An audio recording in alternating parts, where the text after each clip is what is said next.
बच्चों, आज हम पाठ 3 पढ़ेंगे नादान दोस्त, जो कि प्रेमचंद जी के द्वारा लिखा हुआ है।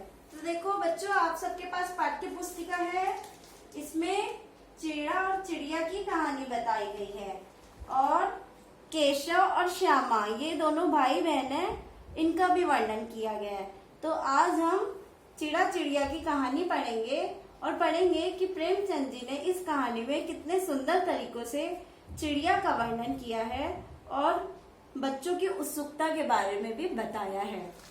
तो अब हम पाठ के महत्वपूर्ण बिंदुओं पर रोशनी डालेंगे। तो चिड़ा चिड़िया की कहानी का वर्णन, जैसे कि हम पहले बताएं कि चिड़ा और चिड़िया की कहानी है और इसके जो अन्य पात्र है उसमें केशव और श्यामा और उनकी माँ का वर्णन है।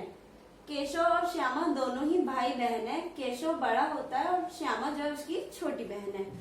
इसके बाद चिड़िया द्वारा कार्निस पर घोंसला बनाया गया है।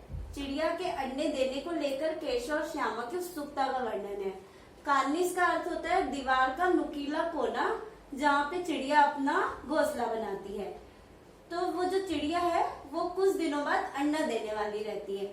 तो इस बात को देख के केशव और श्यामा में बहुत उत्सुकता होती है और उनके मन में बहुत सारे सवाल उठते हैं कि अंडे कैसे होंगे, कितने होंगे, किस रंग के होंगे, बाहर कैसे निकलेंगे, छोटी जो चिड़िया होगी उसके पर कैसे होंगे।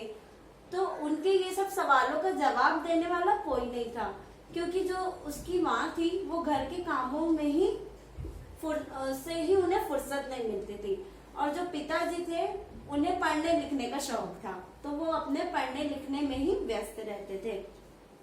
अब दोनों बच्चों के द्वारा चिड़िया के चारे पानी की चिंता, कार्निस पर थोड़ा सा चावल का दाना, प्याली में पीने के पानी को रखना।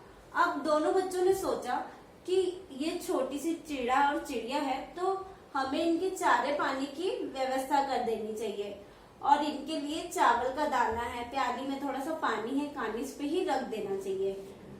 अब उसके बाद चिड़िया और उसके अंडों की सुरक्षा के लिए केशव जो है वो सोचता है कि अब इसके छोटे छोटे अंडे हैं तो इसे हमें इसकी सुरक्षा करना चाहिए, क्योंकि कुछ दिनों बाद अंडा फूटेगा तो उससे चूजे निकलेंगे। तो इस बात को ध्यान में रख के केशव जो है अपनी बहन श्यामा से एक टोकरी मांगता है और चिथड़े का अर्थ होता है पुराने फटे कपड़े, चिथड़े मांगता है और घोंसले पे उनके रख देता है। और कुछ समय बाद वो देखता है केशव कि अनजाने में क्या होता है कि जो चिड़िया के अंडे थे वो फूट जाते हैं। फिर इन सब बातों का माँ को पता चलता है। फिर माँ जो है वो केशव को समझाती है कि बेटा, अंडों को ऐसे गंदे हाथों से नहीं छुआ जाता, क्योंकि जब अंडे गंदे हो जाते हैं तो चिड़िया उन्हें सेती नहीं है। सेना का अर्थ होता है कि अपने शरीर की गर्माहट देना, क्योंकि चिड़िया अपने शरीर की गर्माहट से ही अंडों को सेती है और उससे अंडा फूटकर बाहर निकलता है।